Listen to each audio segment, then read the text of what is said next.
말씀은 요한복음 1장 8절 9절입니다. 지난주에 6절부터 8절까지 했고요. 이번 주에는 8절 9절을 묶어서 이렇게 말씀을 나누겠습니다. 8절에는 이렇게 말씀하고 있습니다. 그는 이 빛이 아니요 이 빛에 대하여 증언하러 온 자라라고 지금 말씀하고 있고요. 9절에서는 참빛 곧 세상에 와서 각 사람에게 비추는 빛이 있었다라고 말씀하고 있습니다. 그러니까 8절은 빛이 아니라고 그러고 9절은 빛이라고 말씀하고 있습니다. 그것도 참 빛이라고. 대조해서 지금 표현하고 있는데 요 대조가 된 것을 제목을 이렇게 했죠. 이 빛과 참빛. 도대체 무슨 차이가 있냐죠. 이 빛은 뭐고 참빛은 뭐냐. 요한복음 1장과 창세기 1장은 몹시 많이 닮아있다는 걸 알고 계시죠? 제가 요한복음 개론하면서 창세기 1장과 요한복음 1장을 많이 비교해서 말씀하셨는데 오늘 또 그래야 되는 장면입니다. 이 빛은 뭐고 참빛은 뭐냐. 그냥 원문으로 보면은 성경에는 원본이 없는 거예요. 원본. 일단 성경에 대해서 우리가 알아야 될 게 성경은 원본이 있고 사본이 있는데 우리가 가지고 있는 성경은 원본입니까? 사본입니까? 사본이에요. 원본은 몰라요. 뭐가 원본인지 몰라요. 그러니까 원문은 돼도 원본은 아니에요. 헬라어로 쓰여졌기 때문에 그냥 원문이다 라고 얘기는 할 수 있어도 원본은 아닙니다. 사본입니다. 사본이기 때문에 사본이 원본인지 아닌지는 아무도 모르는 거예요. 그냥 이 사본을 원본이다라고 믿고 시작하는 게 우리 기독교인들이고 사본을 철저하게 검증하고 확인하자 하는 분들이 학자 분들이세요. 둘 다 참고해야 됩니다. 둘 다. 자, 그래서 이 성경 헬라어 원문으로 보면 어떻게 되어 있냐면 이 빛은 그냥 호, 관사, 포스, 그 다음에 참빛은 호, 포스, 호, 알레, 띠논. 원래 알레테이아가 진리거든요. 진리의 빛 이렇게 해야 되는데 그래서 알레띠논이라고 써요. 알레테이아라고 안 썼어요. 원문에는 그냥 알레띠논입니다. 그러니까 살짝 뭔가가 얘기를 하려고 뭔가를 살짝 바꿨어요. 그런데 이 빛과 참빛을 왜 대조를 했을까? 우리는 세례 요한에 대해서 예수를 예배하러 오신 분, 광야에서 외치는 자의 소리.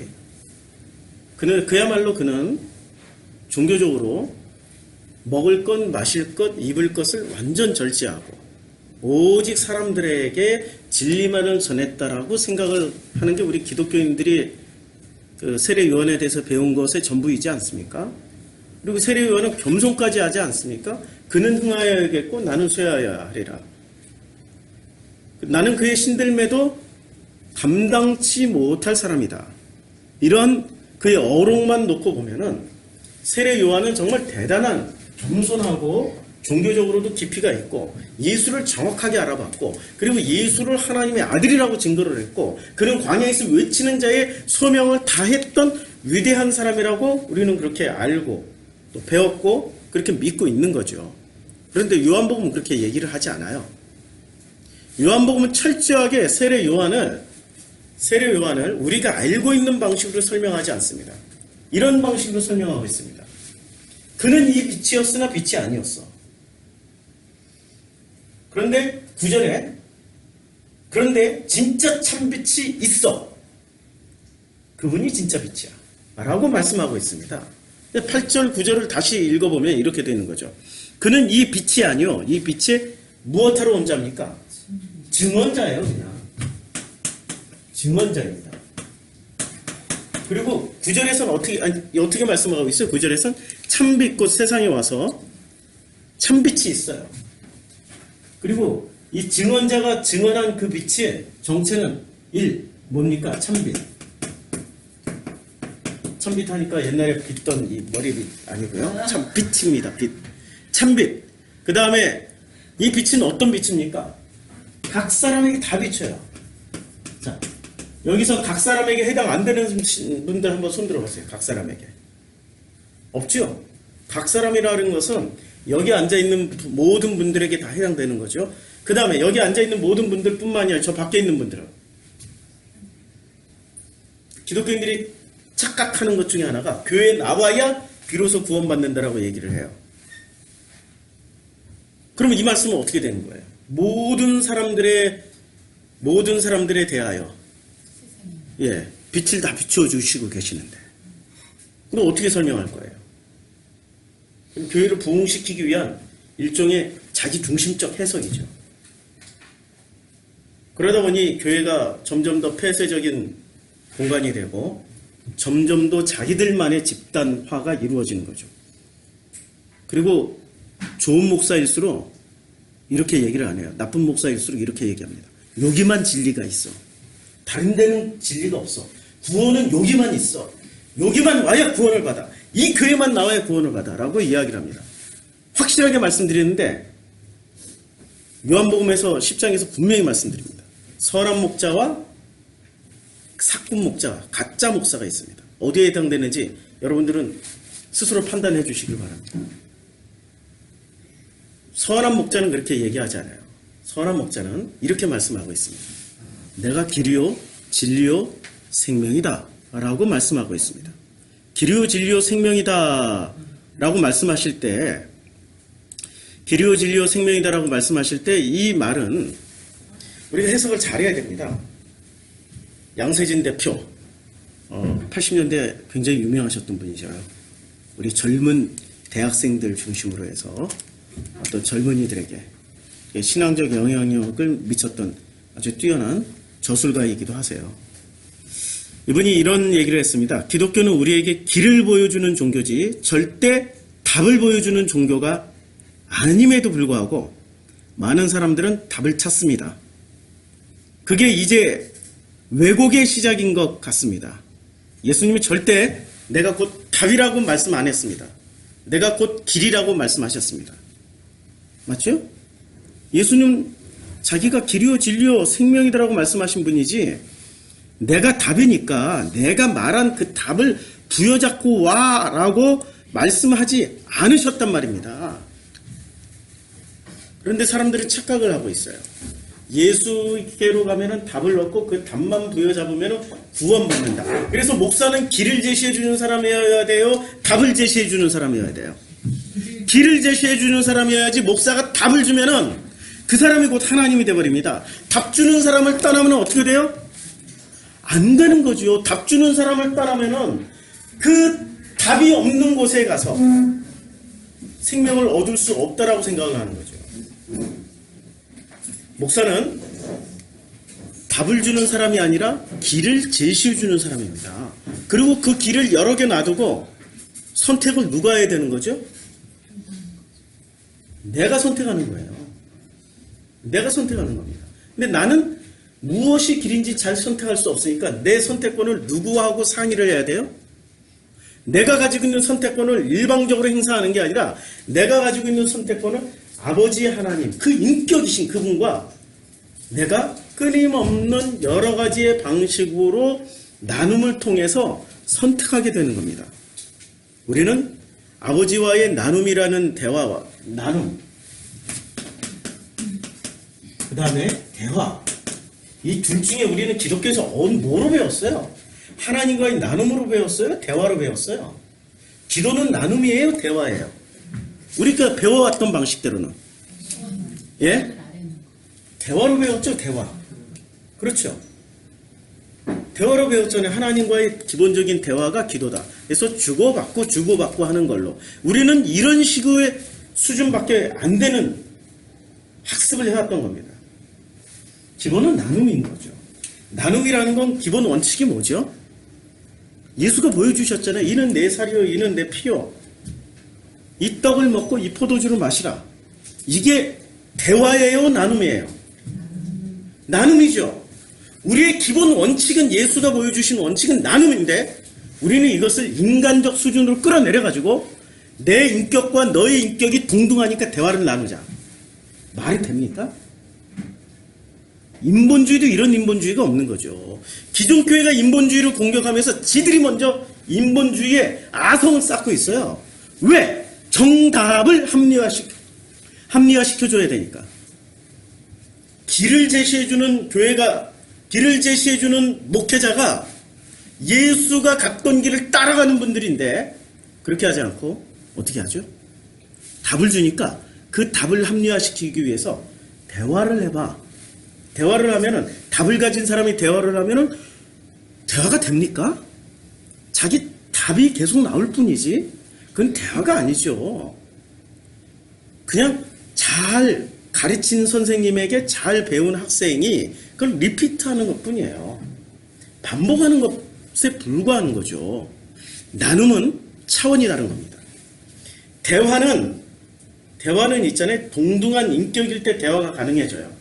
근데 하나님과 내가 동등한 인격이냐고요. 이분은 창조주시고 나는 피조물인데 어떻게 동등한 인격체가 될 수 있냐는 거죠. 안 그렇습니까? 하나님과 내가 동등한 인격이라고 놓고 시작하는 것, 그 출발선상이 바로 영주주의로 가는 지름길이라는 것. 요한복음은 그래서 그 쓰여진 성경 아닙니까? 그걸 얘기하기 위해서. 자, 나눔은 있잖아요. 큰 사람이 나눠줄 수 있어요? 작은 사람이 나눠줄 수 있어요? 나눔은 위에서부터 아래로 흘러내리는 원칙이에요. 대화가 만약에 위에서부터 아래로 흘러내려오면 이건 대화입니까? 명령입니까? 그러니까 기독교가 대화로 배워놨으니까, 복음을 대화로 배워버렸으니까 교회에 들어가면은 상명 하복만 남아있어요. 목사가 명령하고 당회가 명령하면 바로 다 지켜야 돼요. 그게 대화예요? 명령이에요? 명령 시스템이죠. 잘못 가르쳤고 잘못 배운 겁니다. 나눔은 있잖아요. 자연스러운 게 위에서부터 아래로 흘러내려오는 게 그게 나눔이에요. 그러면 그 나눠주는 것을 받는 우리는 그 나눔을 받고 누리고 풍성하게 그러고 살면 되는 거예요. 그치요? 근데 대화를 하려면 기본적인 어떤 동등함의 원리가 있어야 되는 거예요. 그러니까 동등해지려고 뭐를 해요? 하나님처럼 높아지려고 아둥바둥 챙기기 시작합니다. 하나님하고 대화를 하려면은 도저히 대화 상대가 안 되는 내가 대화를 하려면 뭐를 하기 시작해요? 챙겨야 된다니까요? 아주 수준 낮은 것으로는 뭐로 챙겼죠? 물질로 챙겨요. 권위로 챙겨요. 명예로 챙겨요. 돈으로 챙겨요. 많이 가지고 있어야 하나님하고 동등하게 대화할 수 있다고 착각을 하게 만드는 거죠. 그러면 수준이 높으면 뭐로 챙기는 줄 아세요? 지식으로 챙겨요. 지식으로 챙긴다니까요? 성경 지식을 다른 말로 하면 뭐가 되죠? 답. 성경 지식의 또 다른 표현은 이게 답입니다. 답. 정답을 챙겨요. 그래서 제가 대화하기가 가장 힘든 분이 어떤 분인 줄 아세요? 정답을 내놓고 정답대로 살라고 이런 분들이 계세요. 이메일도 오고 문자도 와요. 목사님은 다 좋은데 왜 설교할 때 왜 소리를 질러요? 목사님은 다 좋은데 좀 더 부드럽고 온화한 표정으로 좀 하면은 더 좋을 것 같아요. 벌써 이분 머릿속에 뭐가 들어가 있어요? 목회자는 이래야 된다는 어떤 그런 분들 만나려면은 광야로 나오지 마시고 여긴 광야예요. 광야에서 악을 쓰는 데예요. 예수도 광야에서부터 출발했고요. 40일 동안 광야에서 줄이시면서 시험을 받으신 후에 비로소 공생으로 살으셨어요. 여기는 광야라니까요. 정말로 근사한 목소리와 젠틀한 표정과 좋은 가운을 입으신 목회자 가운 있잖아요. 제가 90년대 목사 안수 받을 때 95년도에 목사 안수 받았는데 그때 입었던 가운을 들고 나와서 한번 입어볼까 했더니 너무 초라해. 지금 목사님들 입은 가운은 한 100배는 더 업그레이드 돼가요. 붉은색, 검은색, 파란색, 뽕도 이만큼 들어가 있고 90년대에는 그런 게 유행하지 않아가지고 진짜 초라한 가운이었어요. 겸손한 가운. 그런 걸로 자기의 권위를 세워서 어떻게 하겠다고요? 하나님과 동등한 입장에서 대화하겠다. 하나님과 동등한 입장에서 대화를 어디서 했습니까? 에덴 동산에서 했어요. 에덴 동산에서 하나님이 물을 때마다 따박따박 다 대답했어요. 아담이 그랬고요. 하와가 그랬어요. 무엇을 챙겨 먹었기 때문에 그렇게 따박따박 대답을 하죠? 지식을 챙겨 먹었어요. 선악 지식을 챙겨 먹었단 말이에요. 성경 지식을 바꾸면 선악 지식이 되는 답을 가지고 있었던 거예요. 수준 낮게는 물질을 챙기고 권력을 챙기고 돈을 챙기고 명예를 챙겨서 하나님만큼 높아져서 하나님과 동등한 대화를 취하려고 하지만 수준이 높은 사람일수록 지식을 취합니다. 그게 바로 선악 지식이에요. 그 선악 지식을 취한 그 사람들의 궁극적인 모습은 어떻습니까? 저 여자 때문에 그래요. 저 남자 때문에 그래요. 자기 죄는 하나도 없어요. 전부 누구 핑계만 대죠? 너 때문이야. 너 때문이야. 요새 차두리가 나와서 광고하더라고. 너 때문이야. 너 때문이야. 너 때문에 자꾸 하다 보니까 뭐가 돼요? 간이 피로해져가지고 거시기를 먹어야 된다고 광고를 하잖아요. 하도 너 때문이야 하다 보면 우리가 정말로 조심해야 될 게 하나님은 대화 상대가 아닙니다. 하나님은 나눠주시는 분이세요. 그런데 그 나눠주시는데 어떻게 나눠주세요? 편협하게 나눠줍니까? 공평하게 나눠주십니까? 공평하게. 성경은 그렇게 얘기하고 있어요. 태양이 선인이나 악인이나 똑같이 비추고 있다고. 똑같이 빛을 비추고 있다고. 그런데 그걸 받아먹는 사람들이 많이 받아먹고 적게 받아먹는 것을 보고 현상 형태만 보고 누구는 엄청 받아먹고 누구는 줘도 못 받아. 줘도 못 받는 그 사람들이 불평불만하는 거죠. 아니 왜 똑같이 안 나눠주시냐. 하나님 똑같이 주세요. 본인이 못 받아먹는 거예요. 본인이. 그럼 잘 받아먹으려면 어떻게 해야 돼요? 성경의 원리대로 하면 비우라고. 가득 차 있으면 못 받아먹는다고. 비워야 받아먹는다고. 비우라고 말씀하세요. 그 비움의 첫 번째 키워드가 뭐죠? 십자가에서 죽음이에요. 죽어야 비우는 거 아닙니까? 맞죠? 뭐가 죽어지죠? 죽어있는 걸 죽이라고 그러면 뭐만 죽이려고 그러면 욕심만 죽이려고 그래. 무슨 욕심? 물질 욕심, 재물 욕심, 돈 욕심 다 같은 말이야 지금. 이 사회 속에서는 다 같은 말이야. 그게 최고야. 돈신, 재물신, 만몬신 요것만 비우면 된다고 생각을 해요. 그게 비운다고 비워지나? 물질 비우면 어떻게 살아요? 자, 이제부터 물질을 다 비우기 위해서 모든 성도님들 이제 NGO 단체나 이런데 저 아프리카 선교사 제가 알고 있는 그분에게 몽땅 다 전재산 팔아서 헌금하십시오. 그러면 살 수 있겠어요? 집도 절도 다 팔아가지고 싹 다 보내버리면 못 사는 거죠. 비우라고 할 때는 그런 걸 비우라는 게 아닙니다. 비우라는 것은 뭘 비우라는 거죠? 자기가 챙겼던 이 지식 답을 비우라는 거예요. 자기가 챙기고 있던 어떤 판단의 기준들을 내려놓으라는 거예요. 그러니까 너희들은 비판하지 마. 비판하지 말라니까. 너희가 판단하는 대로 그대로 되돌려 받게 돼 있다라고 말씀하고 있죠. 상대의 눈 속에 있는 티는 보면서 자기 눈 속에 있는 들보는 못 보냐고. 그게 전부 다 어디서 나오는 겁니까? 이 대화의 원칙에서 나오는, 대화를 잘하려고 챙겨놨던 이 엄청난 지식들이 전부 뭐가 되는 거죠? 선악 지식이 되어서 결국은 이 선악 지식으로 판단하고 재단하고 잘라내는 거죠. 제가 갑질이라는 단어를 다시 한번 공부를 해봤어요. 갑질의 원칙은 뭐가 갑질의 원칙일까요? 자기 잘난 체 하는 게 갑질의 원칙인가요? 남에게 함부로 하는 게 갑질의 원칙인가요? 행동은 다 똑같이 나와요. 갑질은 남들이 불편하게 하는 그 모든 행동들로 다 나타난다고요. 근데 갑질의 원칙은 뭐냐면, 갑질의 원칙은 한마디로 표현하면은 자기 내려놓음이 안 된 거예요. 자기 내려놓음이 안 됐으니까 뭐가 되죠? 자기 알아달라는 거예요. 자기. 이걸 다른 말로 나 중심. 나 중심의 사고방식과 나 중심의 행동이 갑질의 기본 원리예요. 나 중심의 생각과 나 중심의 사고방식이. 우리 이 땅에서 인류 중에 최고의 갑질인 존재가 있습니다. 누군지 아세요? 최고의 갑질 존재. 애기. 비행기 탔을 때, 우리가 베트남에서 오는 비행기 난 세상에 그렇게 예쁜 애기 엄마 처음 봤어요. 베트남 출신인데, 다낭 출신이래. 와, 살아있는 올리비아 하셀을 옆에서 봤어. 야, 그렇게 예쁠 수가 없어요. 근데 완전 애기인데, 아니, 엄마 자체가 애기야. 근데 진짜 애기가 2살밖에 안 됐다는데, 엄마의 키의 반이야. 얼마나 큰지. 야, 얘는 처음부터 끝까지 울어. 비행기 타기 전에 울고, 아무도 관심 안 가져줘가지고, 우리 성도님들이 대단해요. 그분을 중심으로 해 탁 모여서 그분을 섬기고 있어. 애기를 어떻게 해주고, 물건 들어주고.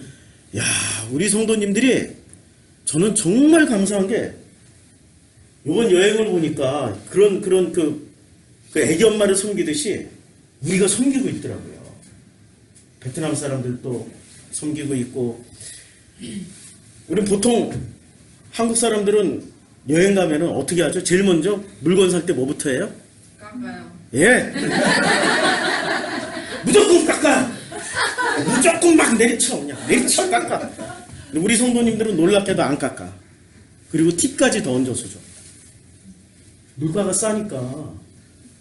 이거 한 10,000원에 살 거 우리 2,000원에 사거든요? 팁 1,000원어치 더 준다고 해도 우리 7,000원 남는 거야. 우리는 마인드가 너무너무 훌륭해. 섬기고 있더라니까요. 여하튼 물질로 섬기든 마음으로 섬기든. 그래서 골목길 투어를 했어요. 다들 보고 어떤 고백들을 하시냐. 이게 살아있는 거야. 이게 바로 나눔이야. 마음을 나누는 거. 근데 우리가 애기 엄마를 섬겼어요. 애기 엄마하고 나누고 있는 거죠. 근데 이 얘기는 너무 놀라워. 비행기 타기 전에 울고 타고 나서도 울어. 그리고 승무원들이 배려를 해가지고 뒷좌석 전체를 배려를 해줘서 여기 애기 엄마랑 애기랑 누워서 이제 자요. 그러니까 누우니까 애기가 조용해지더라고. 근데 얘는 깰 때마다 울어. 얘를 보면서 뭘 느꼈냐? 이게 갑질이야. 힘이 센 사람이 힘 약한 사람들한테 하는 게 갑질이 아니라 갑질의 기본은 자기 중심적인 어떤 것들을 끝까지 관철시키기 위해서 악을 쓰는 게 갑질이에요.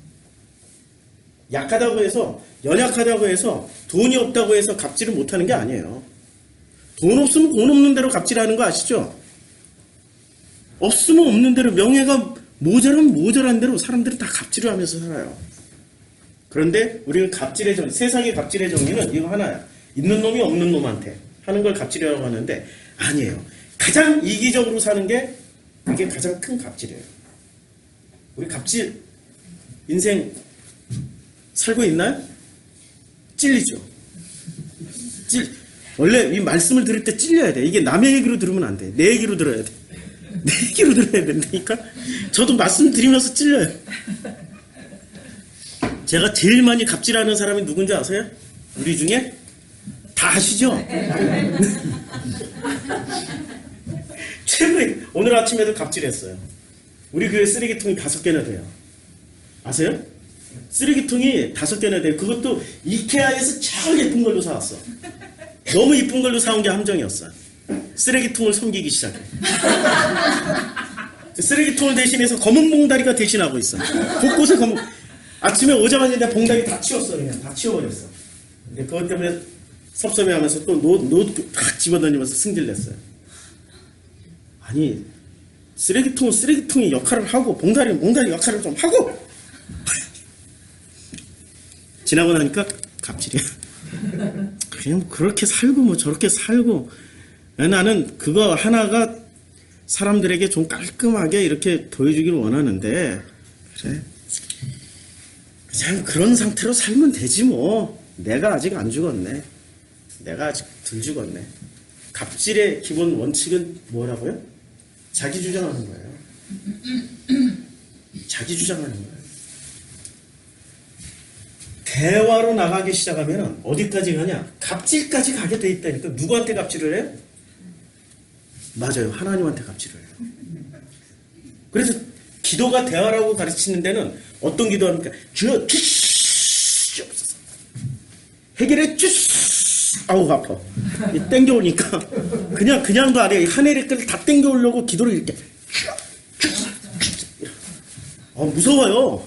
이런 집단에 가면은 겁이 나. 하나님도 무서워가지고 그 자리에 안 도망갔을 것 같아요. 너무 무서워서 결국은 갑질까지 가게 돼 있다니까요. 그런데 하나님과 우리와의 기본 원칙이 나눔이 되면, 나눔은 있잖아요. 있는 자가 없는 자를 섬기는 게 나눔이에요. 그럼 없는 사람은 뭐를 가지고 섬겨요? 우리가 가지고 있는 것 중에 최고의 것이 뭐가 있어요? 마음. 그 다음에 이거는 보이지 않는 영역에서 마음. 또 보이는 영역에서 목숨. 목숨을 바치는 것밖에 우리가 그분께 드릴 게 목숨밖에 없는 거예요. 그러면 그분은 야, 네 목숨 참 귀하니까 아껴둬라. 야, 아껴둬. 이러실까요? 어이구, 결정 잘했다. 네가 목숨을 내놨어? 그래, 얼른 내가 십자가에 박아줄게. 이렇게 말씀하실까? 갑자기 무서워져요? 갑자기 죽음의 공포가 확 밀려오십니까? 죽어야 되는 거죠. 근데 뭘 죽이시냐 이거죠. 하나님은 우리의 뭐를 죽이시는 거죠? 진짜 목숨을 죽이길 원하세요? 아니면 내가 그동안에 먼저 따먹었던 이 선악 지식, 요 갑질을 하나님 죽여주시길 원하셔요? 이거 죽여주시길 원하시는 거예요. 이걸 죽여주시길 원하시는데, 근데 사람들은 무서워요. 요거 내려지면 내가 이거 어떻게 살지? 그럼 나는 나로서 못 사는데, 나는 이게 내 포지션이 있는데 이거 다 내려지면 쪽팔리잖아, 창피하잖아. 이것까지 무너지고 나면 어떻게 살아? 온갖 걱정이 그때부터 시작되는 거죠. 그러니까 예수 믿는 순간, 이 로고스를 붙잡는 순간부터 뭐가 시작돼요? 근심과 걱정이 시작돼요. 왜냐하면 내가 이 모든 이제까지 삶의 방식으로 선택하고 붙잡아왔던 것들이 거꾸로 내려져야 되니까 불편해지기 시작하는 거죠. 그 불편해짐을 누가 섬기세요? 아버지가 우리에게 나누어 줌으로 섬겨주세요. 뭘 나눠주세요? 걱정하지 마. 죽음이 끝이 아니란다. 죽음 이후에 더 좋은 것이 있기 때문에 내가 너에게 내 살과 내 피를 줘. 내 살과 내 피를 먹는 사람은 영원히 죽지 않아. 이게 누구의 얘기예요? 로고스의 얘기예요. 로고스를 붙잡는 순간 그게 바로 영생이야. 그렇죠? 걱정이 되세요? 걱정이 되더라도 그건 믿음으로 취하라고 요한복음 말씀하고 있는 겁니다. 그런데 우리 사람들은 그것에 익숙치 않아요. 붙잡지 않는다니까. 뭐로 붙잡아요? 이걸 오직 자기가 가장 익숙한 대화, 요 방식으로 붙잡아요. 요 방식으로 붙잡았던 대표적인 사람이 누구예요? 세례 요한입니다. 이분이 세례 요한이에요. 자, 지난주에 요한복음 한번 읽으셨죠? 제가 이 출발하기 전에 우리 베트남에서 요한복음 한번 읽고 오겠습니다 했는데 읽었을까요? 안 읽었을까요? 못 읽었어요. 예, 못 읽었어요. 너무 일정이 빡빡해가지고 읽을 수가 없었어요. 기도회도 한번 못하고, 아니 세상에 교회 목사가 이렇게 성도들하고 여행을 갔는데 우리 기도 한 번도 안 했어. 도착 기도, 출발 기도, 비행기 안전하게 타라, 그런 기도 한 번도 안 했는데 안전하게 왔어. 사고 나지 않게 해달라고 그렇게 기도를 하잖아요. 교회에서 가면 한 번도 안 했는데 아무도 사고가 안 났어. 모든 일이 너무 놀랍게, 사실은 제 개인적으로 여행을 했던 그 여러 가지 이유 중에 하나가 우리 사랑하는 우리 아들을 챙기러 갔어요. 우리들의 아들. 얘는 여기 앉아 있고 싶은 애야. 근데 내가 보내버렸어. 그래야 네가 눈을 뜨고 귀가 열리고 일어나서 걷게 되고 감각 없던 이 피부에 감각을 가지게 될 거라고 여러 가지 방식으로 얘를 잘 이렇게 꼬드겼어요. 야, 정말 놀라운 일이 벌어진 거 아십니까? 개인적인 프라이버시기 때문에 더 얘기를 못 하겠는데, 참 하나님이 그런 방식으로 나눠주시고 섬기시더라고요. 하나님이 우리가 기도해서 섬기는 게 아니고, 기도를 안 하더라도 당신은 당신의 스케줄대로 가세요. 기도해서 하나님의 뜻이 바뀌었다. 그 하나님 문제 있는 거예요. 안 그래요? 기도해서 바뀌었어. 독일군하고 미군하고 싸워. 둘 다 기독교 국가야. 그때 당시에 2차 세계대전만 해도 세계 최고의 선교 국가였어요. 독일하고 미국이. 그래, 둘 다 전쟁에 나가기 전에, 서로 싸우기 전에 누구한테 기도하고 나가요? 하나님 고민하시겠죠. 어느 편에 들어줘야 되지? 그래, 안 들어줘요. 아니, 기도를 안 들어버리시죠, 그럴 때는. 그쵸? 우리 하나님 기도를 안 들어버리신다니까요?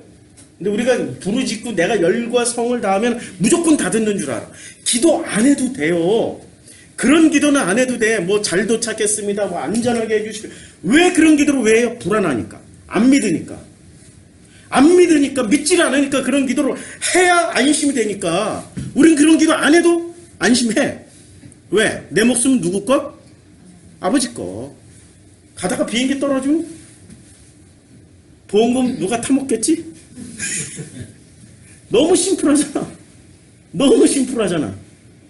여기서 죽으면 바로 아버지의 품으로 가는데 뭐가 두렵지? 내 목숨 때문에 기도하는 거 아닙니까? 목숨을 내려놓으면 기도할 일이 없어요. 내가 원하는 것을 다 내려놓으면 기도할 게 없다니까요. 그렇죠. 우리가 제일 원하는 게 뭐죠? 부자 되는 거? 잘 사는 거? 행복해지는 거? 걱정하지 마시라고요. 우리가 그렇게 간절히 원하는 것보다 하나님이 더 간절하게 우리를 그렇게 섬기고 계세요. 그게 나눔이에요. 나눔. 그 나눔을 우리가 받고 있는 거란 말입니다. 그 나눔을 받고 있는데도 불구하고 맨날 부족해요? 부족하죠. 그 왜 부족해요? 내 그릇이 안 비워졌으니까. 비우시라니까. 비우면은 풍성하게 받아요. 이미 쏟아붓고 계세요. 믿어지세요? 소리가 너무 작다. 믿어지세요? 아멘. 한 번 더. 믿어지세요? 아멘. 자꾸 이러니까 부흥사 같아. 옛날에 제가 부흥사 되고 싶어 했는데, 학자도 되고 싶었고, 부흥사는 진지게 포기했어요. 부흥사는 스타일리시하고 다니잖아. 머리 기름 발라서 넘겨야 되고, 신혼 입어야 되고. 그런 게 너무 불편해. 자유로운 게 좋죠. 우리가 성도님과 제가 지금 권위를 가지고 지금 서로 이렇게 나누고 있는 건 아니잖아요? 그냥 인격 대 인격으로 나누고 있단 말이에요. 제 인격이 부족하야 아버지께서 이렇게 뭔가에 또 어떤 그 노고스의 권위를 주셔서 이렇게 흘러가게 해주시는데, 그래서 내가 하고 있는 이 모든 것은 내 능력과 내 권위가 아니라는 거 아시죠? 받아야 하는 거예요. 그러니까 사람들이 가끔은 교회에서 그러잖아요. 하나님께 목사가 뭘 잘했어요. 그러면 형도들이 다 막소리치며 목사는 겸손한 척하면서 이런 폼을 잡잖아. 십자가를 하면서. 그분들의 제수처고, 진짜 나는 그냥 고백해버리는 거예요. 이렇게. 베트남 내내 제가 설교 준비를 했을까요? 못했을까요? 못했죠. 진짜 못했어요. 물 바뀌고 뭐가 바뀌고 아무것도 못했어요. 성경도 못 읽었는데. 오늘 아침까지 어제 저녁에도 설교 준비해야 돼. 장례식이 있어. 친구 장례식장 갔다 오고. 그냥 갔다 오니까 엄청 피곤해서 그냥 내리 잡고. 아무것도 못했어. 어떻게 설교 준비해야 될까? 어떻게 설교 준비를 해야 될까? 보통은 설교 준비를 많이 했으면 이런 게 나와요. 제가 이런 게 나오는데 이런 게 탁 나옵니다. 근데 오늘은 별게 없어요. 아주 심플해요. 많이 못한 거예요. 근데 걱정하지 않고 올라와서 이렇게 말씀을 나눌 수 있게 된 거는 오직 그분의 은혜로밖에 설명이 안 되는 겁니다. 이 빛과 참빛이라는 게, 사람들은 이 빛에 더 열광할까요? 참빛에 더 열광을 할까요? 왜 그럴까요? 이 빛을 가진 사람은 그들과 대화를 하기 시작하기 때문에. 이 빛을 가진 사람은 그들과 대화를 해요. 그래서 세례 요한이 나타나는 장면들을 보면은 세례 요한이 사람들하고 수많은 대화를 나눕니다. 어떤 대화를 나누죠? 세리와 군인들을 더 이상 거두지 마. 너희들이 정한 대로만 거둬. 바리새인과 사두개인들한테는 뭐라고 그래? 이 독사의 자식들아, 이 회칠한 무덤아. 그게 전부 다 대화란 말입니다. 대화는 가지고 있다고 생각하는 사람이 가지고 있지 못한 사람에게 말을 할 때는 어떤 식으로 얘기를 해요? 명령을 한단 말이에요. 그게 대화란 말이에요. 동등한 인격과 동등한 소유를 가지고 있으면 명령을 할 수가 없죠. 그때부터는 우리가 소위 생각하는 수준의 대화가 이루어지는 거죠. 그런데 진짜로 가지고 있고 가지고 있지 못한 사람이 대화를 하려면 어떻게 되죠? 간절한 부탁을 하게 되는 거죠. 오늘 우리가 교동문으로 읽었던 장면이 마가복음 2장 18절부터 22절인데 사실은 28절까지 다 읽었어야 돼요. 무슨 내용이죠? 2장 18절 첫 번째 시작이 이렇게 되는 거죠. 요한의 제자들과 바리새인이 금식하고 있어요. 요한의 제자들과 바리새인이 왜 금식하고 있습니까? 왜 금식을 하죠? 1장 14절에 답이 나와요. 1장 14절에 뭐라고 말씀하고 있습니까? 마가복음 1장 14절 요한이 잡혔어요. 그리고 예수께서 갈릴리로 가셔서 사역을 시작하시는데 요한이 잡혔기 때문에 2장 18절에서 요한의 제자들과 바리새인이 금식하고 있어요. 합동금식성회를 하고 있단 말이에요. 합동금식성회를 하고 있는데 요한의 제자들과 바리새인들은 모여서 합동금식성회를 하고 있는데 놀랍게도 예수의 제자들 한 명도 거의 참석을 안 했어. 사람을 보내요. 누구한테? 예수한테 사람을 보내. 사람을 보내가지고 뭐라고 얘기를 하냐면 이렇게 말씀하고 있습니다. 예수께 와서 말하되 요한의 제자들과 바리새인의 제자들은 금식을 하는데 어찌하여 당신의 제자들은 금식을 하지 않느냐? 이 말은 무슨 말입니까? 너 또한 요한의 제자였지 않느냐? 너 또한 요한의 제자였는데 당신의 선생이 지금 감옥에 가 있는데 왜 선생 석방을 위해 금식 기도를 하지 않느냐? 지금 기도를 뭐로 생각하고 있어요? 이 사람들은? 나눔이었어요? 대화였어요? 대화로 생각하는 거예요. 대화의 기본 원칙은 동등하면 대화. 우리가 생각하는 대화. 힘이 세면은 명령. 힘이 낮으면 어떻게 해요? 간청을 하는 거죠. 그러니까 이 사람들은 지금 기도를 어떻게 생각하고 있어요? 대화로. 어떤 자세로? 힘이 센 하나님 앞에 간청하려고 모여서 합동금식성회를 하고 있다니까. 무엇을 위해서? 우리 스승 석방하라. 하나님한테 지금 떼거지 쓰고 있는 거. 우리 스승 석방하라. 예수가 거기 참여할 이유가 있어요?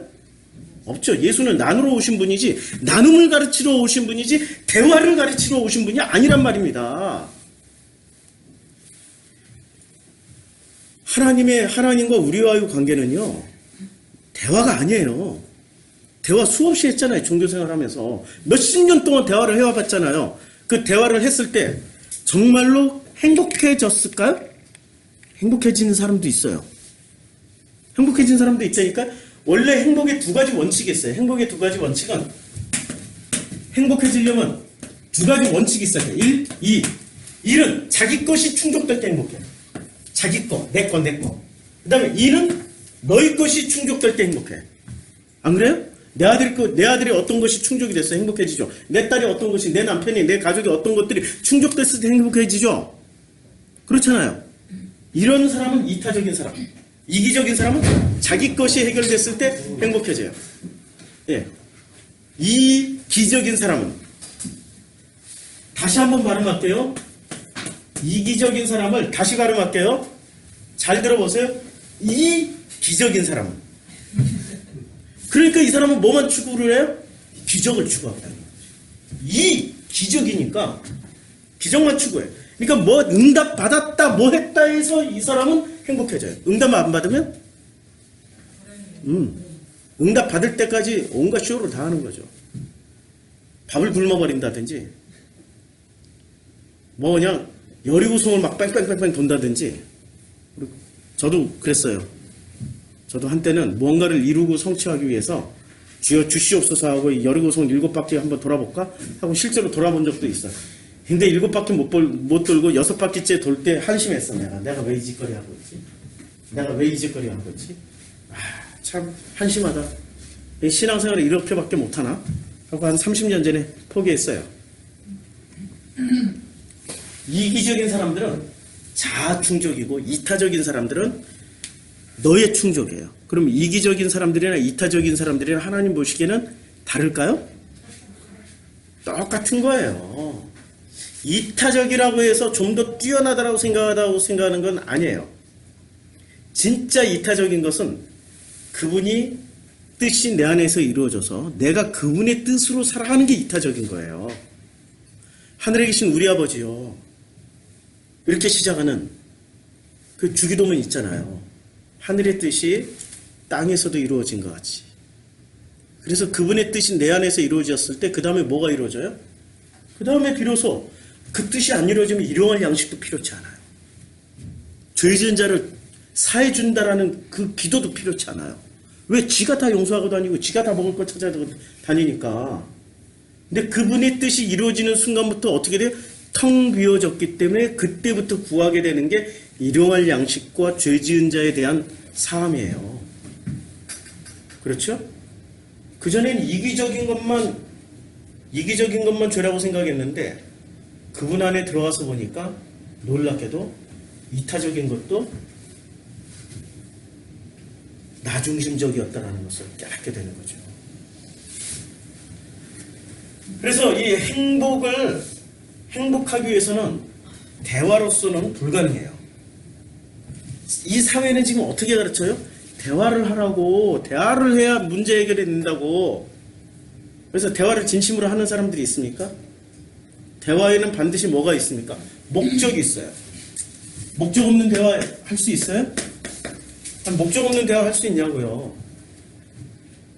모든 대화는 목적이 있어야 대화를 해요. 어떤 목적 성취, 어떤 목표가 있으니까 대화를 하는 거 아닙니까? 목표 없으면 대화를 싱가포르 정상회담 할 필요 없어요.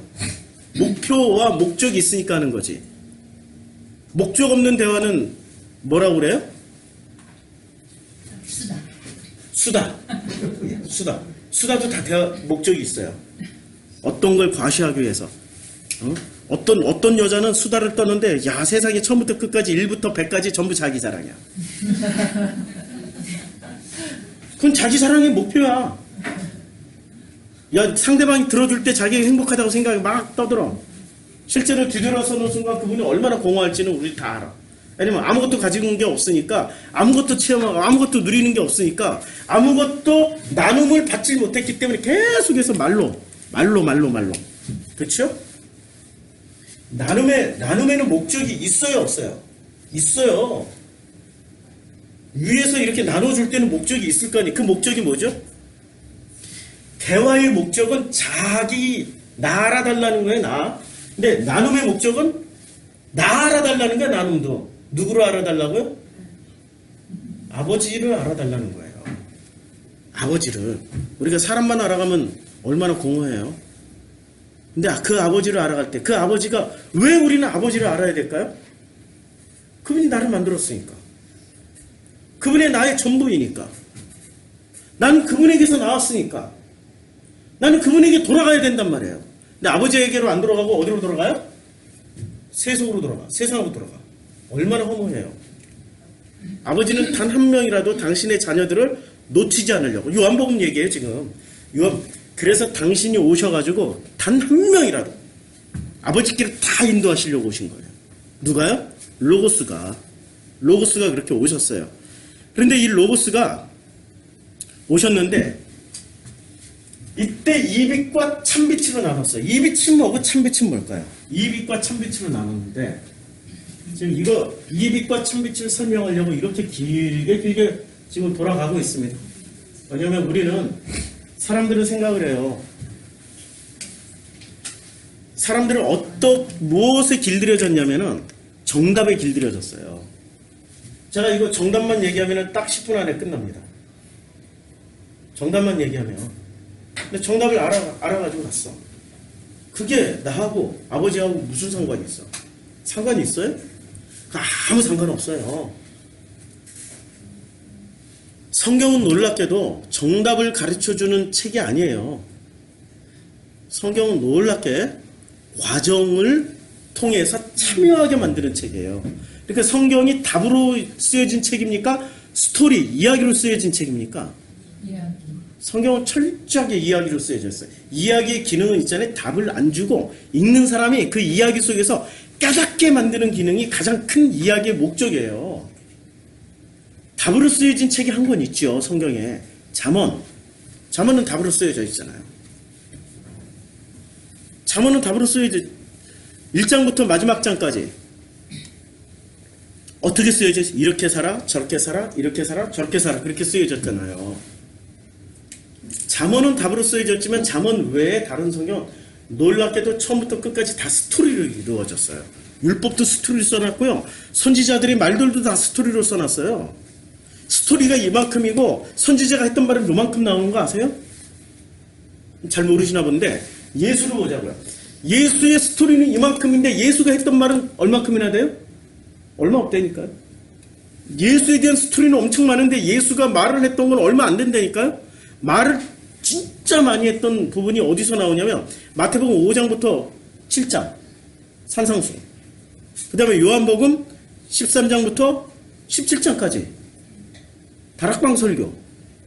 그 외에는 예수가 그냥 툭툭 던진, 상황 속에서 툭툭 던진 말뿐이지, 그래서 상황 속에서 이해를 하라고 하신 거지 예수가 답을 안 줬다니까요.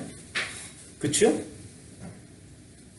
우리는 이 답을, 제가 이 답을 안 주려고 자꾸 이렇게 설교를 하는 것을 이해를 해주세요. 답을 붙잡으면 사람은 교만해져요. 비우지는 않는다니까. 답으로 더 채워놔. 답으로 더 채우고, 답으로 더 채우고, 답으로 더 채워가지고 결국엔 나중에 괴물이 돼 있어요. 하나님하고 대화하자 그래. 내가 알고 있는 거, 난 이렇게 알고 왔는데 아버지, 아버지 한번 대답 좀 해봐. 내가 하는 게 맞아? 이러고 덤빈다니까요. 근데 이 과정에 참여한 사람은 자기가 알고 있는 정답이 다 비워졌기 때문에 아버지 앞에 서면 어떻게 돼요? 그저 자기 자신을 아니까 초라하고 누추한 모습으로, 탕자의 모습으로 가서 나를 받아줄까? 진짜로 나를 받아줄까? 그리고 아버지 앞에 서는데 아버지가 어떻게 하십니까?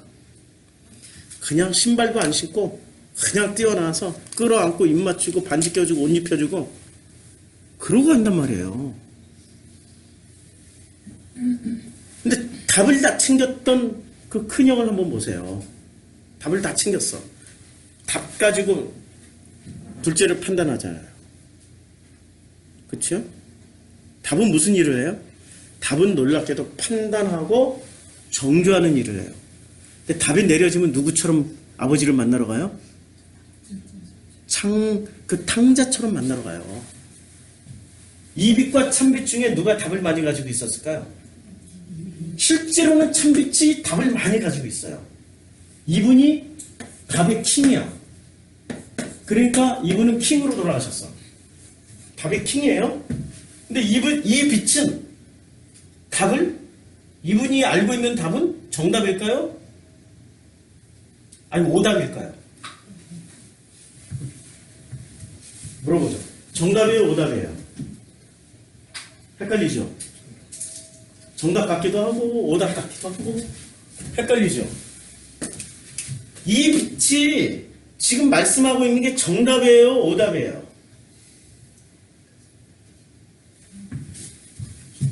정답인지 오답인지 보자고요. 이분이 왜 정답인지 오답인지 이 빛과 참빛을 알려면 창세기 1장을 들여다보면 됩니다. 창세기 1장을 한번 볼까요? 창세기 1장에 이거는 제가 성경을 펴놓고 할게요. 창세기 1장 3절에 하나님의 이르시되 빛이 있으라 하시니 빛이 있었어요. 자, 창세기 1장에 이미 빛이 있었어요. 이미 빛이 존재하고 있었어요. 자, 이 땅에 이 지구상에 있는 모든 식물과 동식물들은 뭐가 있어야, 생명체는 뭐가 있어야 삽니까? 생명체는. 이 생명체는 반드시 빛이 있어야 살아요. 그런데 우리는 이 빛을 어떤 빛 때문에 생명체가 산다고 믿어요? 태양, 달, 별, 해달별의 빛으로 이 생명체가 산다라고 우리는 알고 있단 말이에요. 그게 과학이고. 근데 성경에서 과학을 얘기하는 거예요? 아니, 창세기 1장은 과학을 얘기하는 겁니까? 로고스를 이야기하는 겁니까? 근데 과학으로 접근하면 안 되죠. 로고스를 이해를 하셔야 되는 거죠. 과학에 아직도 포인트가 맞춰져 있으면 그분은 답을 찾고 있는 분이라고 생각하시면 돼요. 자, 이 로고스가, 우리는 그런데 과학으로 이해를 하면은 해, 달, 별의 빛에 의해서 생명체가 살아간다고 믿어요. 그렇잖아요? 그런데 해, 달, 별이 언제 생깁니까? 첫째 날, 둘째 날, 셋째 날, 넷째 날 중에 언제 생겨요? 넷째 날 생기죠? 넷째 날 생기기 전에 또 뭐가 생겨요? 넷째 날 생기기 전에 자, 11절에 땅은 풀과 씨 맺는 채소와 각기 종류대로 씨 가진 열매 맺는 나무를 내라. 땅이 풀과 각기 종류대로 씨 맺는 채소와 각기 종류대로 씨 가진 열매를 맺는 나무를 내니 하나님 보시기에 좋았더라. 저녁이 되고 아침이 되니 이는 몇째 날에? 근데 넷째 날 만들어졌는데 셋째 날 이미 풀 생명체가 존재하고 있었단 말이에요. 그러면 과학적으로는 안 맞아. 해달별이 있어야 얘네들이 사는 거지. 해달별이 없는데도 어떻게 살아요? 진짜 빛이 있었으니까. 지금 요한복음 1장이나 창세기 1장이나 같은 얘기를 하고 있는 거예요. 이 빛과 참빛을 얘기해 주는 거예요. 그러면 빛이 이 둘 중에 어느 게 이 빛이에요? 예, 요게 이 빛이죠. 요게 뒤에 나오긴 했어도 요게 이 빛이고 참빛은 뭐예요? 여기 참빛이라니까요? 1장 3절에 말씀하고 있는 빛이 있으라는 그 빛이 참빛이고 해, 달별의 빛이 이게 이 빛이란 말이에요. 근데 이게 전부 다 이걸 오답이라고 말할 수 있나요? 그렇죠. 오답이라고 말할 수가 없죠. 그럼에도 불구하고 얘가 또 궁극적인 목적이 아니잖아요. 우리는 어떤 빛을 만나야 돼요? 이 빛을 만나야 되는 거예요. 그 14절에서 이렇게 말씀하고 있습니다. 창세기 1장 14절에 하나님이 이르시되 하늘의 궁창에는 뭐가 있어요? 광명체들이 있어 낮과 밤을 나뉘게 하고 그것들로 징조와 계절과 날과 해를 이루게 하라. 자, 또 광명체들이 하늘의 궁창에 있어 무엇을 비추해? 땅을 비추게 하라. 이게 무슨 과학을 얘기하는 게 아니고요. 지금 참 요한복음 1장으로 이해를 하면은 세례 요한이 어떤 역할을 하고 간 거예요? 네, 광명체 역할을 하고 간 거예요. 해달별.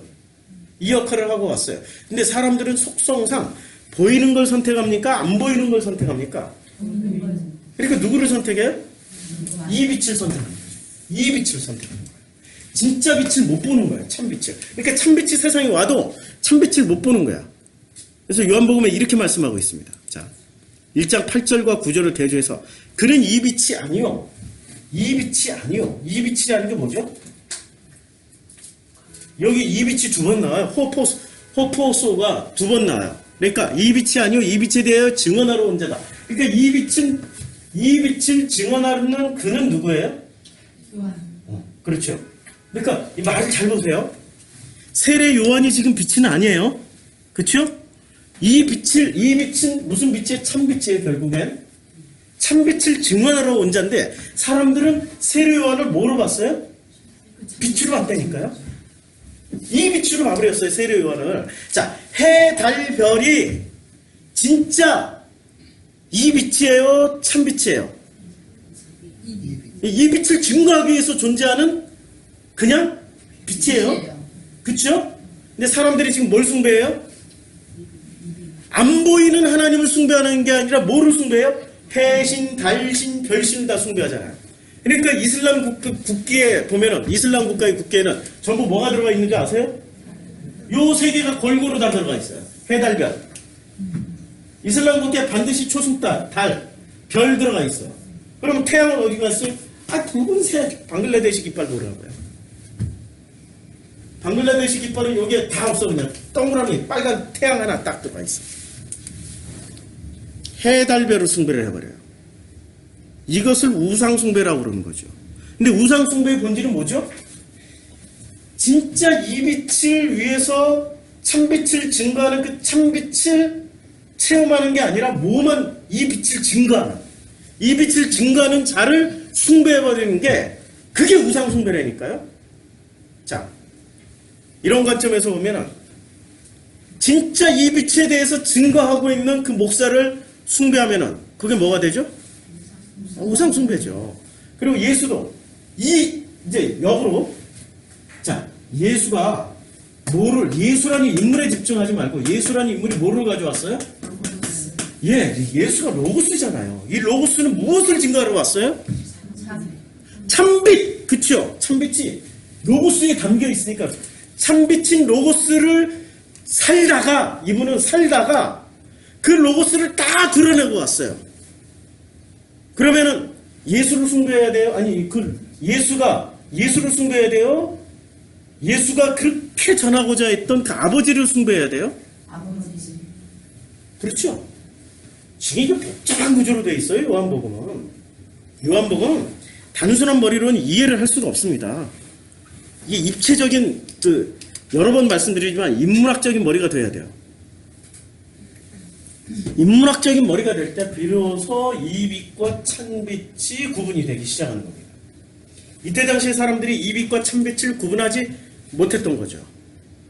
구분하지 못하고 이 빛을 떠나보내야 찬빛으로 눈을 돌리는데 이 빛을 안 떠나보내고 이것도 빛이요 요것도 빛이요 이 빛도 빛이요 찬빛도 빛이라고 착각하니까 우리 스승 석방하라 하고 지금 금식기도 하고 있는 거 아닙니까? 그렇죠? 우리 스승 석방할 필요가 있나요 없나요?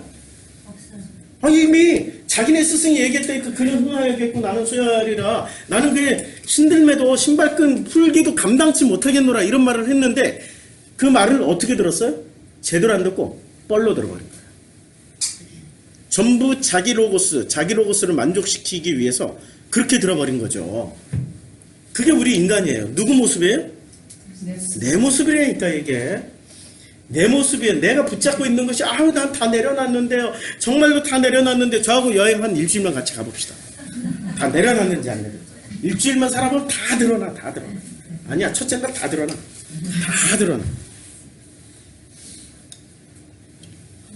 그래서 수련회를 한번 가야 될 것 같아요. 수련회를 한번 해보면 다 드러나. 우리 7월달에 제일 무더위 때 그냥 교회에서 성경 공부 무더위 쉼터 수련회를 한번 계획 중입니다. 참석 대상은 제가 아까 광고 시간에 말씀드렸던 것처럼 우리 교회 성도님과 후원자에 한해서만 참석 가능하십니다. 나중에 저희가 딱 발표할 때 그 외 분들은 참석 불가능. 왜냐하면 소수 정예로 하고 싶어서 너무 많은 사람들이 오면은 제가 힘들어요 이제는. 제가 힘들어. 그거는 이해를 해주세요. 자, 첫째 날의 빛과 셋째 날의 빛, 넷째 날의 빛. 첫째 날의 빛과 넷째 날의 빛이 있는데 이 빛은 전부 다 어떤 빛이에요? 하나님이 창조하신 빛이란 말이에요. 창조의 빛이기 때문에 이 빛과 이 빛이 우열을 가릴 수 있나요? 어떤 사람들이 이렇게 얘기를 해요. 이거 반사체라고. 원어 성경하시는 분들. 여기는 반사체. 이 빛을 첫째 날의 빛을 반사하는 반사체야? 뭐 이런 식으로 다른 반사체라고 뭐 별도 반사체고 이런 뭐 과학적인 어줍지 않은 과학으로 얘기하는데 둘 다 뭐를 설명하고 있어요? 로고스를 설명하는 거죠.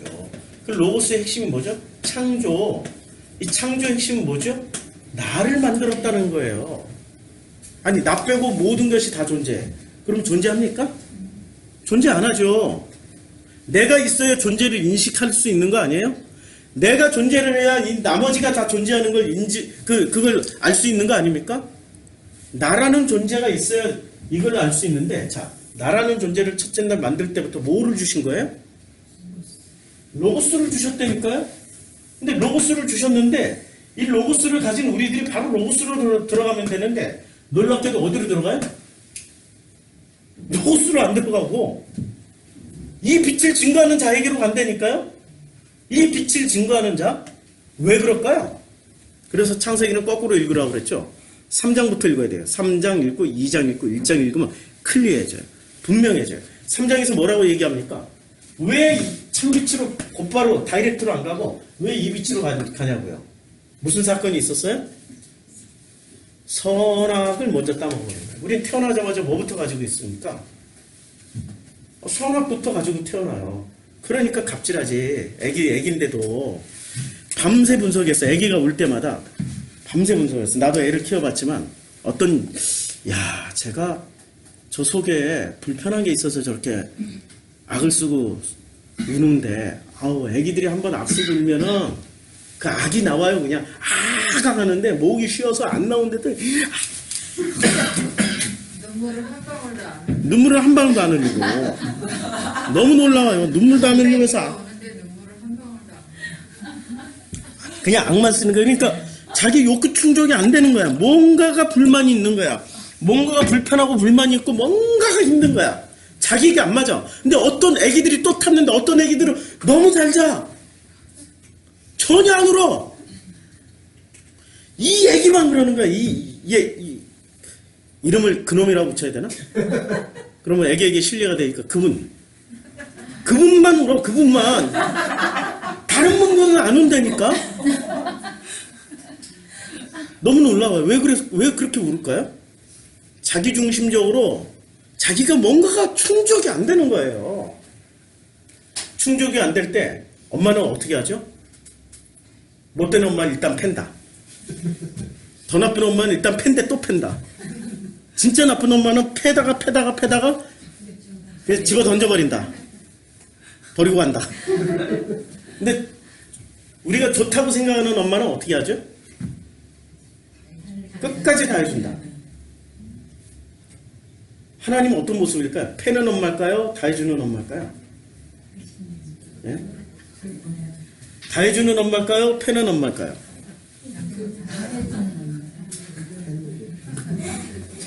논란이 분분하죠? 우리는 답을 안 줘요. 패는 엄마인지 다 해주는 엄마인지 답을 안 줘. 스스로 생각을 해보시라고요. 그러나 제가 이번에 여행 중에 참 놀라운 엄마를 봤습니다. 아이가 한 4살쯤 된 것 같아.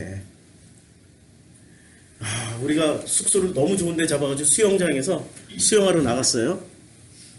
아이 엄마는 얼마나 그 더운 나라인데도 가디건 같이 다 갇혀있고 치마 예쁘게 다 누가 봐도 다 나은 엄마야. 딱 앉아서 아이가 얼마나 에너자이저인지 수영장을 계속 뛰어다녀. 수영장 주변을 수영장이 크거든요.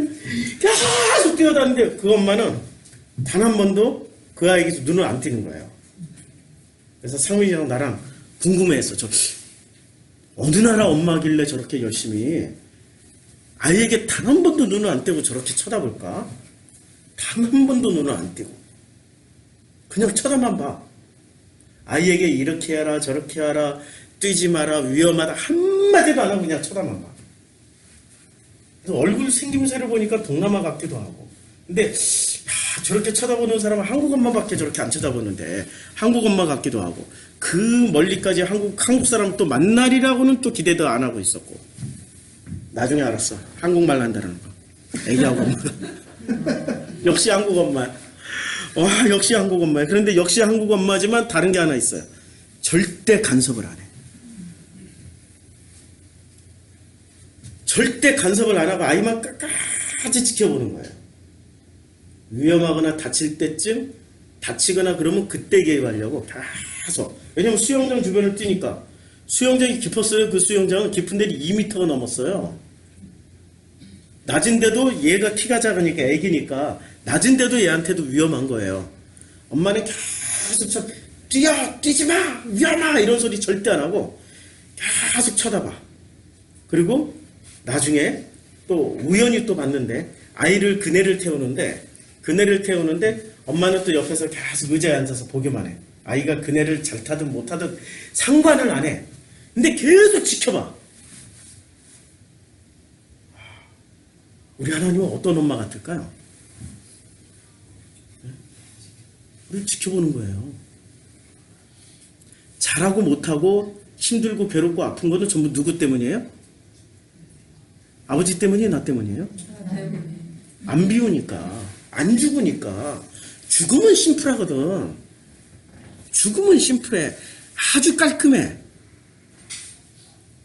요구할 게 없어. 근데 내 속에 요구사항이 많다라는 거는 내 속에 엄청나게 뭔가가 요구사항이 있다는 거, 뭔가가 지금 충돌할 준비가 돼 있는 거예요. 근데 우리 하나님은 아무 말씀 안 하시고 그냥 지켜보고 있는 거예요. 그리고 진짜로 죽어서는 안 될 곳에서 죽지 않게. 만약에 수영장에 빠지면 제일 먼저 누가 먼저 달려갈 거예요? 엄마가 와서 얼른 먼저 내지. 그렇게 멋진 가디건이고 치마 입어도 창피하지 않아. 괜찮아. 나 젖어도 돼. 물속에 들어서 얘를 밖으로 꺼내놓을 거예요. 그러겠죠? 우리가 지금 이 빛과 참빛을 증언하러 오는데, 자, 예수는 죽음을 앞두고 어떤 모양새를 취했습니까? 요한복음을 따라오자고요. 요한복음. 요한복음에서 재판 과정이 나오잖아요. 요한복음의 재판 과정은 다른 복음서의 재판 과정은 몹시 달라요. 재판이라는 형식을 취해요. 요한복음의 재판은. 재판이라는 형식을 취하고 서로 변론과 그 검사와 변호사들이 있어서 공방을 펼쳐요. 요한복음의 재판을 잘 보시라고요. 근데 예수는 자기가 스스로 변호사예요. 아무도 변론을 안 해주니까. 근데 변론을 하는데 예수가 말을 합니까? 요한복음 안 읽으셨어요? 요한복음 예수의 재판 뭐라고 말을 해요? 예수님이? 예수님 뭐라고 말씀하세요? 예수는 놀랍게 보시자고요. 아이고, 보시자고. 이거 시간 절약하기 위해서 성경을 다 읽은 걸로 전제하고 시작했는데, 자, 19장에서 자, 이제 예수와 이제 예수가 재판을 받습니다.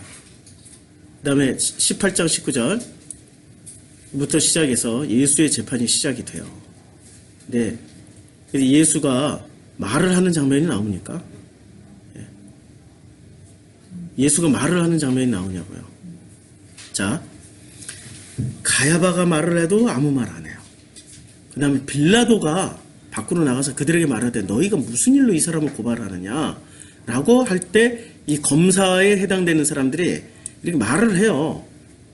말을 하는데 예수께서는 말을 합니까? 자기가 어떠한 죽음으로 죽을 것을 가리켜 하신 말씀을 응하게 하려 하시기 위해서 어떻게 해요? 예수는 거의 말씀을 안 해요. 딱 한 말씀 하십니다. 뭐라고 말씀하세요? 내 나라는 이 세상에 속한 것이 아니라 만일 내 나라가 이 세상에 속한 것이었더라면 내 종들이 싸워 나로 유대인들에게 넘겨지지 않게 하였으리라. 이제 내 나라는 여기에 속한 것이 아니다. 누가 천국과 지옥이 없다고 그래요? 있어요. 지금 주님이 말씀하셨잖아요. 로고스가 말씀하셨어요. 로고스의 나라는 여기에 속해 있는 게 아니라 어디에 속해 있어요? 아버지께 속해 있는 거예요. 그렇죠? 그걸 알고 있기 때문에 나눠줄 수 있는 게 그 나눔의 기본 원칙. 가지고 있는 사람이 가지지 못한 사람, 많이 있는 사람이 없는 사람이 흘려보내는 거란 말이에요. 그런데 문제는 이걸 예수가 흘려보내줘도 주더라도 받질 못한다는 거예요. 이 세상은. 세상 나라는 못 받아요. 그걸 어떻게 돼요? 토해내. 진주를 던져주면은 진주를 개하고 돼지가 받아서 어떻게 해요? 짓밟아버리고 개는 그거 먹은 걸 도로 토해내. 처먹기는 해. 도로 토해내. 돼지 새끼 싸버려. 못 받는다니까요. 복음은 뭐죠? 복음은 있잖아요. 참빛. 이 참빛의 정체를 알아가는 게 복음입니다. 그게 바로 로고스를 우리가 체험하게 되는 거죠. 자, 그래서 6월절에 이제 누구를 넘겨주면 바라바를 넘겨주라 마라 얘기를 가시관을 엮고 뭐 해도 아무 죄를 찾지 못하는 것을 통해서 말을 하지만은 그러나 예수는 딱 그 말씀 하나만 이 내 나라는 여기에 속해 있는 게 아니다. 그리고 주님 뭐라고 말씀하세요? 위에서 주지 아니하셨더라면 나를 해할 권한이 없다. 그러므로 나를 내게 넘겨준 자의 죄는 더 크다. 죄는 반드시 물어요. 천국과 지옥 있습니다. 없다고 하니까 사람들이 아니 나 없다라고 얘기한 적이 없어요. 종교가 말하는 천국과 지옥은 없다니까요. 잘 새겨들으시라고요. 종교가 말하고 있는 불심판, 불지옥 이런 건 없어요. 그런데 예수가 말씀하고 있는 천국과 지옥은 있단 말입니다. 죄를 반드시 물어요. 반드시 묻게 돼 있어요. 이 주님의 말씀이세요. 요한복음은 특이하게 동문서답을 해요.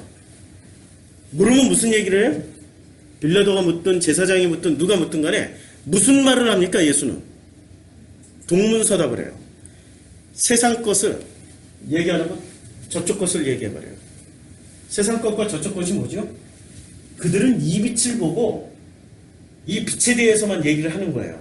근데 이 빛에 대해서 얘기도 안 하고 누구를 얘기를 해요? 이 빛에 증언한 자만, 최고로 치고 증언자만 얘기를 해요. 그러니까 이스라엘 사람들이 지금 재판장이나 이 재판에 넘겨준 이 유대인들은 누가 세계 최고였어요? 엘리야. 엘리야처럼 왔던 누구를 세계 최고로 쳐요?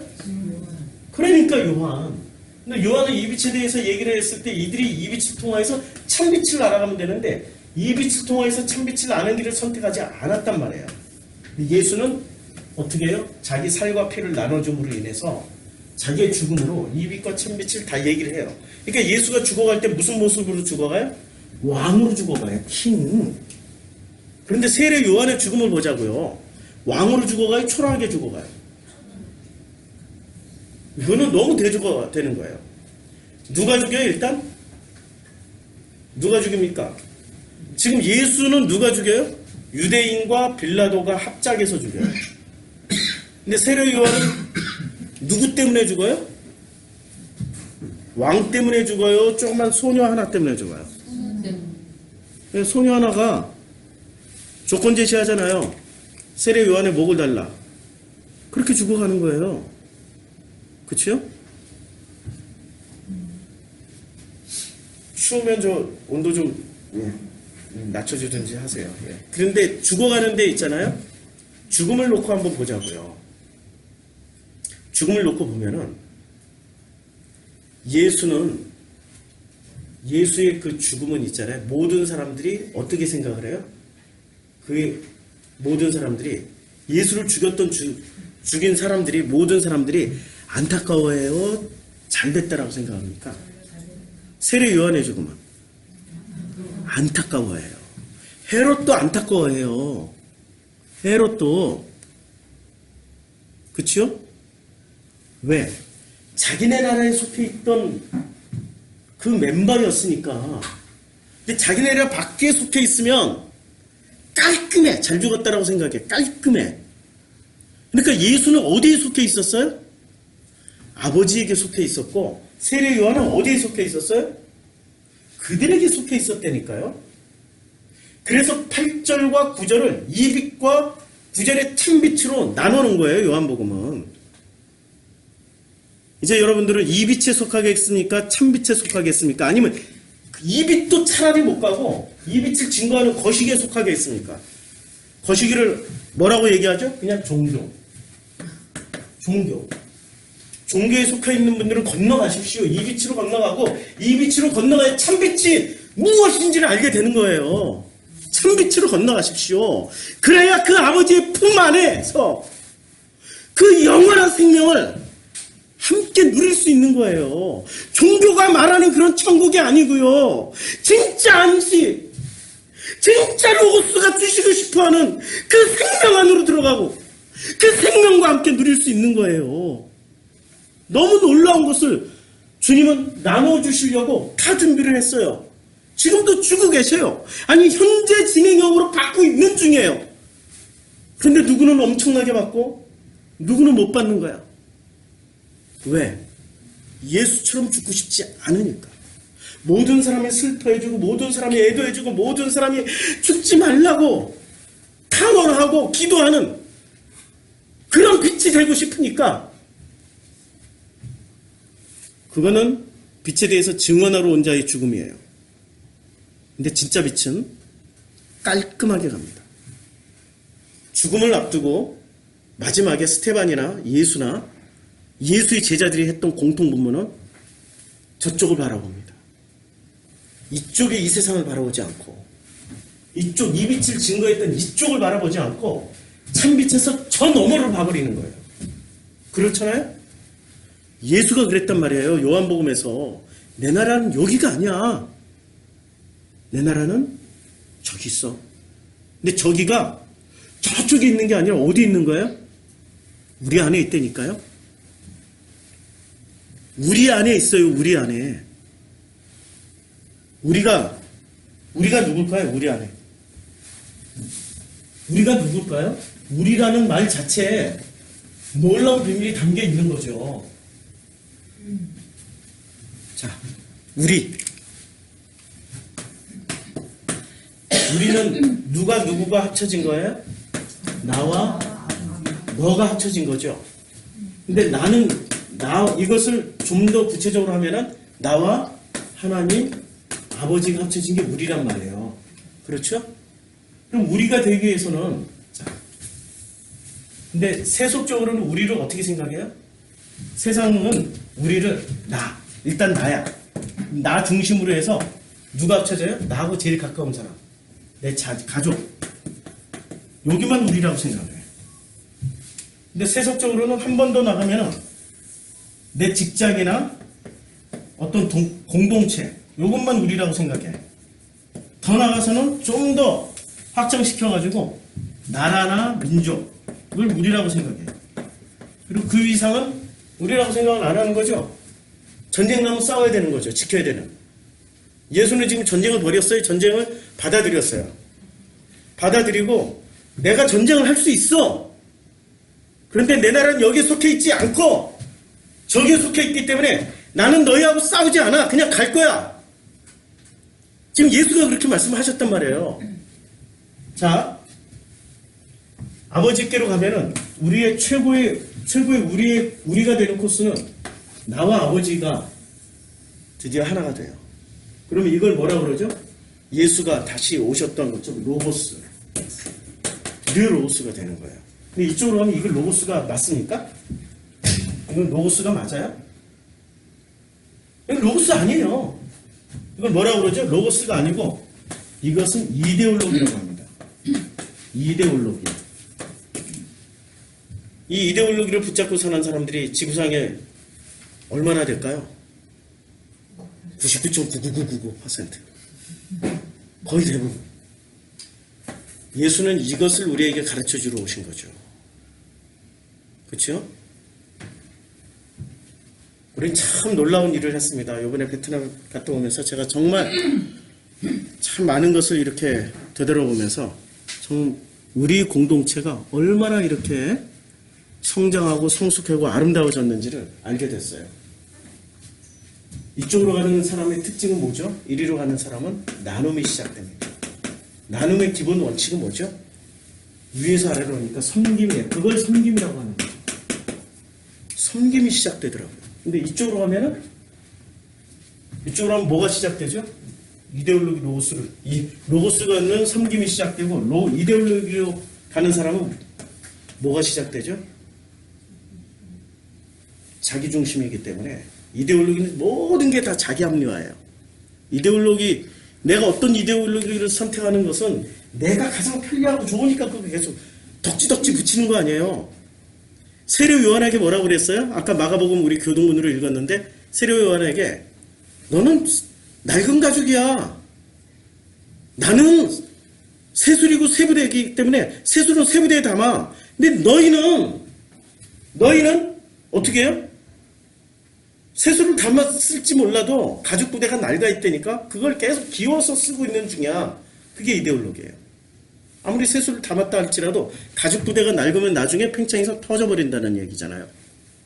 이데올로기는 언제나 섬김 받기를 원해요. 그럼 아버지는 보세요. 섬김 받기를 원하시는 분이세요? 섬겨주러 오신 분이세요? 그러면 그 부모의 그 자식은 항상 닮게 돼 있어요. 어느 자식이든 그 부모를 닮게 돼 있어요. 우리는 누구를 닮을까요? 참 감사한 일을 지난 한 주간 동안 체험을 했습니다. 너무 놀랐습니다. 기도하겠습니다.